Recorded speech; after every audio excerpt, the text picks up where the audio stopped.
ধরে মনে মনে করিয়াছিস তোর এই পুত্রকে বিবাহ দেবে না, কিন্তু না, আমি যে মায়াবী, মায়া খেলা খেলতে বড় ভালোবাসি, তাই এই পুত্রকে বিবাহ দেবে না।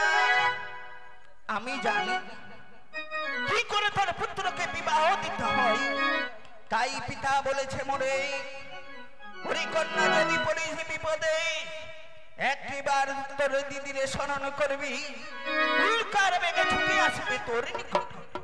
তাই রয়েছে আমার দিদি নেতা, তার কাছ থেকে উত্তম যুক্তি নিয়ে আমি কার্য সিদ্ধি করব। কোথায় দিদি নেতা?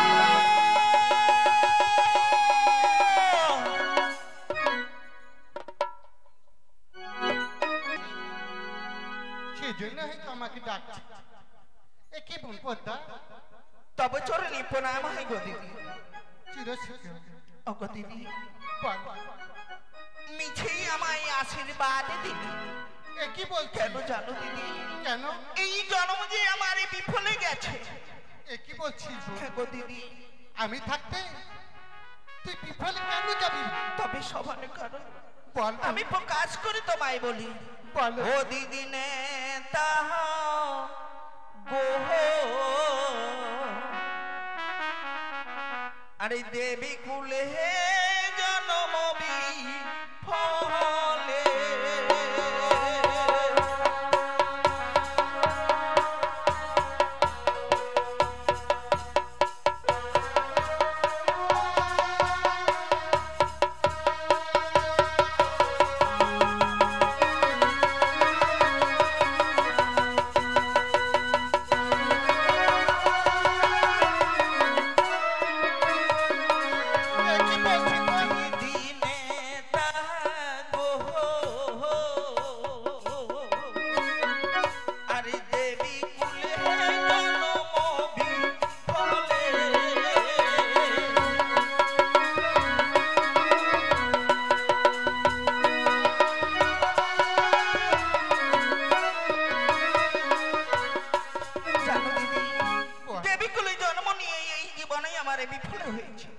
কেন বোন? বলবো, আরে 12 মাসে 13 পূজা, আরে সকল দেবে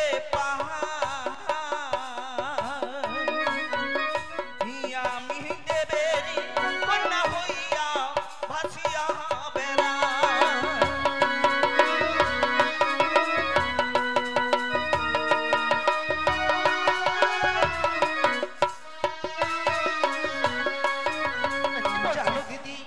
আরে 12 মাসে 13 পূজা,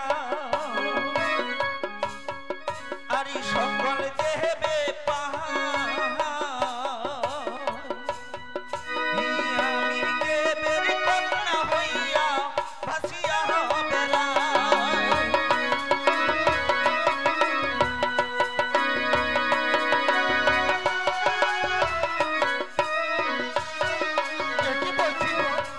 জানো দিদি, এক এক করে সকলে দেব ওই জল পুষ্প দিয়ে পুষ্পাঞ্জলি পাই, আর আমি দেবের কন্যা হইয়া ভাসিয়া বেড়াই। আর কি জানো, আরে সকলে দেবে আরে জল ফুল দিয়া আমি দেবী পুজো পাই হেমতা দিয়া।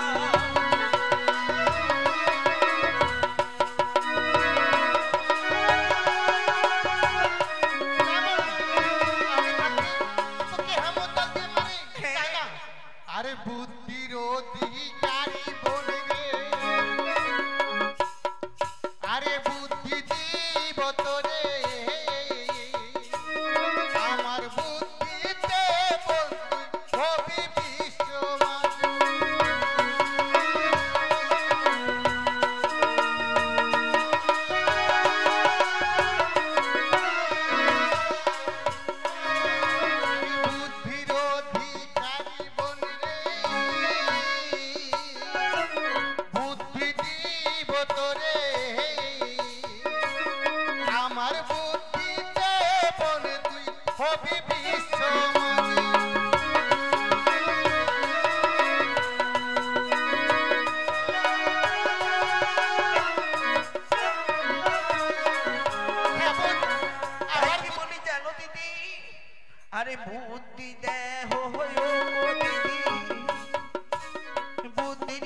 যা বলছি তুই কর্ণপাত করে শুন।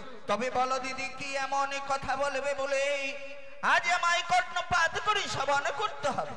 তুমি ছুটে যাও, সেই ওর মামির রূপ ধরেই তুমি তার মামি সাজবি, আর তাকে স্বপ্ন দিয়ে বলবি ফুটবল খেলার ছলনায় তোর মামির ওখানে যাবি। তুমি যখন যাবে তার সঙ্গে ছলে বলে কৌশলে আমি তোর সঙ্গে থাকবো। কি করতে হয় আমি সময় মতো তোকে বলে দেব।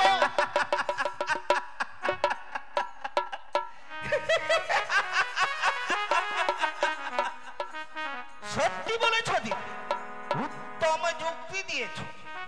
আজ এই মনসার রূপে ত্যাগ করে তার মামিমার রূপে ধারণ করে আমায় যেতে হবে চম্পকনগরে, ওই লক্ষিন্দরের শয়ন কক্ষে।